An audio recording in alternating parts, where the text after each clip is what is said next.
संसद से लेकर सड़क तक वोटर लिस्ट का मुद्दा सबसे बड़ा मुद्दा बना हुआ है। बिहार में कोहराम मचा हुआ है, दिल्ली में पार्लियामेंट का सेशन चल रहा है। जेडीयू के सांसद गिरधारी यादव ने कहा कि मेरा बेटा अमेरिका में रहता है, तो क्या उसका वोटर लिस्ट से नाम कट जाएगा? मैं कैसे उससे सिग्नेचर करवाऊं? तो क्या बिहार से बाहर रहने वाले जो दलित, पिछड़े, किसान, आदिवासी, अल्पसंख्यक हैं, उन सबके नाम काट दिए जाएंगे? चुनाव आयोग कह रहा है कि 20% नाम, मतलब 2 करोड़ लोगों का नाम काट दिया जाएगा। सोचिए, कोई बिहार में रहता हो, वो काम करने बाहर गया हो, तो क्या वो बिहार में जाकर वोट नहीं डालेगा? अब तो ये साफ हो गया कि बीजेपी की ये सरकार महाराष्ट्र जीते या हरियाणा जीते या दिल्ली जीते, बिहार में जो सबूत सामने आ रहे हैं, जिस तरह की बेईमानी हो रही है, अब ये बात सही है कि चुनाव आयोग बीजेपी आयोग बन गया है। बीजेपी चुनाव आयोग के दम पर चुनाव जीत रहा है और चुनाव आयोग जो है वो सिर्फ बीजेपी के लिए काम कर रही है। नमस्कार, मैं शंभू कुमार सिंह और आप देख रहे हैं नेशनल दस्तक। खासकर दलित, पिछड़े, किसान, आदिवासी, अल्पसंख्यकों को अब सचेत हो जाना चाहिए। और जो बीजेपी में तमाम वो नेता हैं जो दलित हैं, पिछड़े हैं, किसान हैं, आदिवासी, अल्पसंख्यक हैं, अगर आपको लगता है कि आपकी राजनीति बच जाएगी तो आप कब अगला धनखड़ होंगे, आप समझ लीजिए। सूत्र बता रहे हैं कि धनखड़ साहब से इस्तीफा लिखवाया हुआ था। बीजेपी की सरकार जिन पर रास जो दूसरी पार्टियों से आते हैं उनसे पहले इस्तीफा लिखवा के रखते हैं। धनखड़ को कहा गया है किसान समाज से, जाट समाज से हैं, थोड़ी सी अपनी पावर दिखाई तो उनसे रिजाइन करवा लिया गया, उनसे इस्तीफा लिखा लिया गया। मैं बार बार कह रहा हूं कि ये आरएसएस की सरकार है और आरएसएस पूरी तरह से ब्राह्मणवादी, जातिवादी और मनुवादी संगठन है। आरएसएस का बस चले तो नरेंद्र मोदी को दूध में गिरे मक्खी की तरह निकाल फेंके और कही रहा है कि 75 साल हो गया, अब आप हटो, अब कोई ब्राह्मण समाज का मुख्य प्रधानमंत्री बनेगा, चाहे वो देवेंद्र फडणवीस बने या गडकरी बने या योगी आदित्यनाथ बने। सोचिए, थोड़ी सी हिम्मत दिखाई धनखड़ साहब ने, किसान, जाट समाज से आते उनको दूध में पड़ी मक्खी की तरह निकाल दिया गया। पश्चिम बंगाल में उनको गवर्नर बनाया गया, उनसे सारे अंड बंड काम करवाए गए। उसके बाद राष्ट्रपति बनाया गया, तब भी वो राज्यसभा में राष्ट्रपति का काम होता है राज्यसभा चलाना, वो सरकार के इशारे पर काम करते हैं। और जैसे ही अपने थोड़ा सा अधिकार की बात कर ली, उनको हटा दिया गया। ये सारे संकेत हैं उन दलित, पिछड़े नेताओं के लिए जो बीजेपी के गठबंधन में है। आप सोचिए, 26,000 स्कूल यूपी में बंद कर दिए गए हैं, देश भर में 90,000 स्कूल बंद कर दिए गए। आरएसएस के इशारे पर हो रहा है। जो भी दलित, पिछड़े, अनुप्रिया पटेल, निषाद, राजभर, चिराग पासवान, मांझी जी, इन सब को, ये सब आज जो राजनीति का मजा ले रहे हैं बीजेपी के साथ, इनकी नस्लों को सजा भुगतनी पड़ेगी। कल जब लोकतंत्र ही खत्म हो जाएगा, वोट का अधिकार ही खत्म हो जाएगा, तो आप तो चले गए संसद में आपका, लेकिन आपकी नस्लें नहीं जा पाएगी। और बिहार में किसका वोट काटा जा रहा है? ये 2 करोड़ कौन लोग हैं? ये दलित, पिछड़े, किसान, आदिवासी, अल्पसंख्यक है। 1 तारीख से मैं लगातार गांव-गांव में घूमकर आपको रिपोर्ट बताऊंगा कि किन लोगों के नाम कटे हैं। वोटर लिस्ट आने दीजिए, सब दूध का दूध और पानी का पानी हो जाएगा कि किनका नाम है, किनका नाम नहीं है।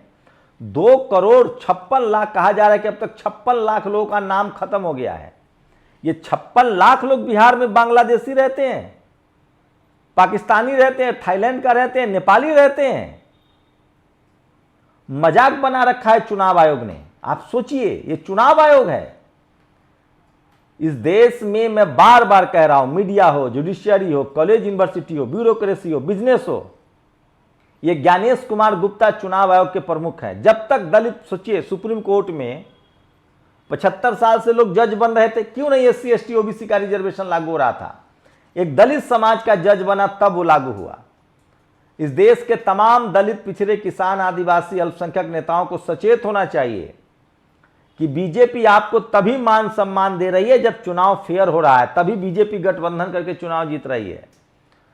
जिस दिन बीजेपी बिना आपके गठबंधन के भी चुनाव जीतने लगेगी ना, और जब कंट्रोल कर लेगी वो पूरा, मीडिया पर कंट्रोल है, चुनाव आयोग पर उस दिन आपके गठबंधन की भी जरूरत नहीं रहेगी और उस दिन ए से लेकर जेड तक जातिवाद और मनुवादी लोगों का कब्जा हो जाएगा। सोचिए, जहां जहां बिहार में नीतीश कुमार गठबंधन में है, स्कूल बंद नहीं हो रहा है। यूपी में बीजेपी अपने दम पर सरकार में है, 26,000 स्कूल बंद हो गए। टोटल 10 साल में देश के 90,000 स्कूल बंद हो गए हैं। क्या आप लोग को नहीं लगता है कि आपकी नस्लों को लाचार और बेबस रख दिया जाएगा? आप सोचिए, जो दलित, पिछड़े, किसान, आदिवासी, अल्पसंख्यक बिहार से बाहर हैं, वो कैसे वोट डालेंगे? क्या उनका वोट का अधिकार नहीं छीन रहे हैं आप? उनके पास मैट्रिक का सर्टिफिकेट नहीं है, आधार मांग रहे हैं, राशन कार्ड मांग रहे हैं और वोटर आई कार्ड। ये सुप्रीम कोर्ट के कहने के बाद भी उसको नहीं मान रहे हैं और आधार कार्ड से जो डॉक्यूमेंट बन रहा है उसको मान रहे हैं। ये सबसे बड़ी चोरी है और लगातार चलिए। जेडीयू के सांसद ने कहा, कम से कम गिरधारी यादव ने, केसी त्यागी ने भी बोला है, टीडीपी ने भी बोला है, मैं बार बार कह रहा हूं, ये जितने बीजेपी के समर्थक, खासकर जो दलित, पिछड़े, किसान, आदिवासी, अल्पसंख्यक हैं, भाई साहब, जो पार्टी धनखड़ का ना हुआ, जो 90 डिग्री झुके रहते थे, वो आपका होगा। जब स्कूल बंद होगा ना तो सारे दलित समाज का, तब कोई ये नहीं कहेगा कि रविदास समाज का बच्चा का नुकसान हुआ और माझी जी बच गए और पासवान समाज का बच्चा बच गया और पटेल बच गया, जो बीजेपी के गठबंधन में है ना। न निषाद के बच्चे बचेंगे, न पटेल, अनुप्रिया पटेल के समाज के बच्चे बचेंगे, न राजभर के समाज के बच्चे बचेंगे, न रामविलास जी के भाई के, न रामविलास जी के समाज के बच्चे बचेंगे, न माझी जी के समाज के बच्चे बचेंगे।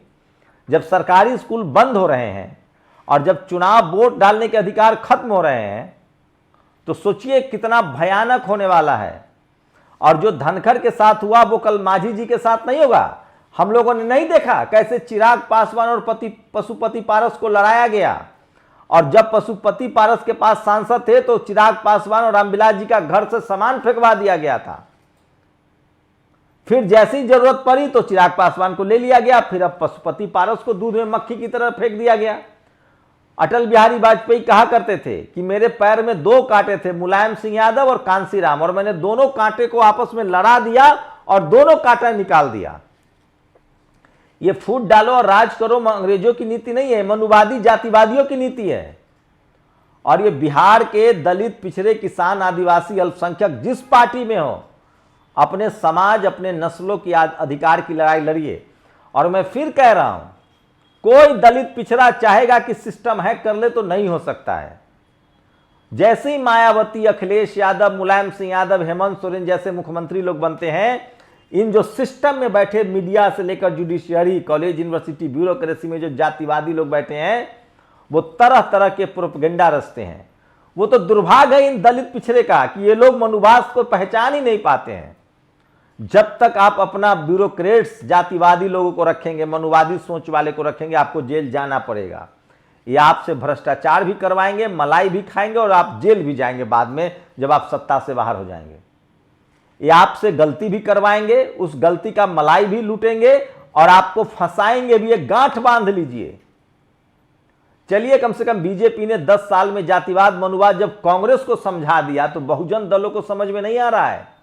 इस बार बिहार में तमाम दलित, पिछड़ा जो इंडिया गठबंधन के लोग हैं, वो बिल्कुल जातिवादी, मनुवादी सोच वाले को एक टिकट न दे, नहीं तो वो फिर आपके पीठ में छुरा घोंपेगा। सोचिए, बिहार में 2 करोड़ लोगों का नाम खत्म होने वाला, ये सब दलित पिछड़ों का नाम कटेगा। आपकी नौकरियां खत्म हो रही है, स्कूल बंद हो रहे हैं। और क्या हालत हुई धनखड़ साहब की। आपको लगता है आरएसएस जो मोदी का न हुआ सगा कह रहा है कि मोदी साइड हो। 10 साल आपने प्रधानमंत्री रह गए, अगला 5 साल हमको दीजिए ताकि जो रहा सहा कसर है उसको भी पूरा किया जाएगा। योगी जी को प्रधानमंत्री बनाना है ताकि देश भर के कॉलेज, यूनिवर्सिटी को बंद कर दिया जाए। फडणवीस को प्रधानमंत्री बनाना है, नितिन गडकरी को प्रधानमंत्री बनाना है। सोचिए, जो आरएसएस मोदी का सगा नहीं हुआ, और कब तक मोदी टिक पाएगा यह भी समय बताएगा। धीरे धीरे इस देश के जितने संघी, जातिवादी और मनुवादी है, उनका नेक्सस बन रहा है। और देर सवेर ये सजा नरेंद्र मोदी को भी भोगना पड़ेगा जो धनखड़ को भोगा जाए। धनखड़ को जिस तरह से बर्खास्त किया गया है, कह रहा है वो आरएसएस का मोहन भागवत, वो किस पद पर है, क्या है उस शख्स का डेजिग्नेशन। नरेंद्र मोदी ने जेड प्लस सिक्योरिटी दे रखी है, और अब वो कह रहा है कि नरेंद्र मोदी 75 साल के हो गए, इस्तीफा दीजिए। प्रधानमंत्री जी, आप भी चाय वाले के बेटे थे या चाय वाले थे। अगर वोट का अधिकार न होता, लोकतंत्र न होता और पिछड़ा कहकर आपने चुनाव प्रचार न किया होता, 2 करोड़ नौकरी, 15 लाख रुपए, 100 स्मार्ट सिटी, अगर ये वादे न किए होते तो आपको ये देश का बहुजन समाज का आदमी वोट नहीं देता। आपने नौकरी के नाम पर, आपने 15 लाख रुपए देने के नाम पर, आपने काला धन लाने के नाम पर, 100 स्मार्ट सिटी के नाम पर, रोजगार के नाम पर, सेना को मजबूत बनाने के नाम पर वोट लिया था, और आप आरएसएस के एजेंडे को आगे बढ़ाने लगे। आपने असंवैधानिक 10% आरक्षण दे दिया सवर्ण समाज को, जो कि असंवैधानिक है। संविधान में कहीं नहीं प्रावधान है कि आरक्षण इकोनॉमिक वीकर सेक्शन के आधार पर होगा। उसके बाद भी आपका आरएसएस सगा नहीं हुआ। आरएसएस कह रहा है कि मोदी जी अब विदा होइए। आरएसएस ने धनखड़ साहब को पीठ पर लात मार के, पेट पर लात मार के भगा दिया, क्योंकि वो किसान समाज से हैं। उनको कहा गया कि घर खाली कीजिए। नरेंद्र मोदी के साथ भी एक दिन यही होगा। गांठ बांध लीजिए, और उन तमाम दलित, पिछड़े, किसान, आदिवासी, अल्पसंख्यक नेता जो कांग्रेस के नाम पर बीजेपी के साथ हैं, इनका तो अब अस्तित्व भी खत्म हो जाएगा। कांग्रेस तो फिर भी लोक लाज रखती थी। सोचिए, जो कांग्रेस सुधर गई, अब कांग्रेस एससी, एसटी, ओबीसी, किसान, अल्पसंख्यक की बात कर रही है, और आपको लगता है कि आप बीजेपी के साथ रह के बच जाएंगे। 90,000 स्कूल बंद हो गए हैं, नौकरियां खत्म हो रही है, सरकारी नौकरियां खत्म हो रही है, और अब तो आपके लोगों के वोटर लिस्ट से नाम काटे जा रहे हैं। अब सोचिए, जिस दिन वोट का अधिकार चला गया, 5 किलो राशन भी नहीं मिलेगा। 40 करोड़ दलित, पिछड़े, किसान, आदिवासी, अल्पसंख्यकों के पास न जमीन है, न सर पर छत है। 40-80 करोड़ लोग 5 किलो राशन पर जिंदा है। जिस दिन इनका वोट पड़ने से नाम काट के सिर्फ 10 करोड़ 20 करोड़ वोट लोगों का नाम रहेगा, और वो सब जाति विशेष और धर्म विशेष के लोग रहेंगे, और उसके बाद इस देश में दलित, पिछड़े, किसान, आदिवासियों की राजनीति खत्म कर दी जाएगी। हमसे गांठ बंधवा लीजिए। फिर से आरएसएस मनुस्मृति थोप देगा आप पर, और इस देश के 90% दलित, पिछड़ा, किसान, आदिवासी, अल्पसंख्यक लाचार, बेबस हो जाएगा। ये बात आपके सामने आज जो लोग मलाई खा रहे हैं बीजेपी के साथ, आरएसएस आपके पीठ पर और पेट पर दोनों पर लात न मारा तो आप धनखड़ याद कर लीजिएगा। अरे जो मोदी का न हुआ, जो धनखड़ का न हुआ, वो मांझी जी और चिराग पासवान का होगा। आप देखते रहिएगा। और नीतीश कुमार की तो वो दुर्गति होगी जिसकी उन्होंने कल्पना नहीं की है। उनके तो लाश पर ये लोग राजनीति करेंगे और उनको अगला मुख्यमंत्री नहीं बनाएंगे। क्या हालत हुई जगन मोहन रेड्डी की, जांच चल रही है 3500 करोड़ में, जो बीजेपी से गलवैया करते थे। क्या हालत हुई नवीन पटनायक की, जो रोज प्रधानमंत्री से मिलते थे।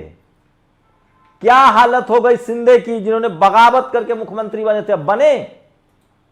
क्या हालत हो गई अकाली दल की। एक दिन बीजेपी का जातिवादी, मनुवादी आरएसएस सबको निगल जाएगा, और तब बहुजन समाज के पास पछताने से कुछ नहीं होगा। और इस बार 400 नहीं आया, नहीं तो संविधान इसी बार खत्म कर देते। और ये सब कुछ जानबूझकर दलित, पिछड़ा, कलेक्टर, एसपी, डीएम, राष्ट्रपति, महामहिम राष्ट्रपति जी आदिवासी समाज से, आदिवासी समाज के राष्ट्रपति बनाकर अधिकार खत्म होगा। दलित समाज के राष्ट्रपति बनाकर आपका अधिकार छीना जाएगा। दलित, पिछड़ा मुख्यमंत्री बनाकर आपके स्कूल बंद करवाए जाएंगे। आप गांठ बांध लीजिए, यह है आरएसएस की नीति। और मैं फिर कह रहा हूं, जितने दलित, पिछड़े, किसान, आदिवासी, अल्पसंख्यक नेता चुप हैं चुनाव आयोग पर और धनखड़ मामले पर, अगली बारी उनकी आएगी। ये आरएसएस है, ये जातिवादी, मनुवादी लोग हैं, ये आपको भी नहीं छोड़ेंगे, क्योंकि जाति कभी जाति नहीं है। बाबा साहब का संविधान था, सामाजिक आंदोलन था, आप बन गए मंत्री अपने समाज के दम पर, और आपके समाज का वोटर लिस्ट में नाम है, तो आज आपकी इज्जत है। जिस दिन आपके समाज का नाम वोटर लिस्ट से कट गया, उस दिन आपके पास कुछ नहीं बचेगा। शुक्रिया। दस्तक की आपसे गुजारिश है कि अगर इसको बचाना चाहते हैं तो नेशनल दस्तक को सब्सक्राइब करने के लिए रेड कलर के सब्सक्राइब बटन को दबाएं, फिर बेल आइकन की घंटी दबाएं। नेशनल दस्तक को बचाने के लिए बहुत जरूरी है कि हर खबर को शेयर करें, लाइक करें, कमेंट जरूर करें।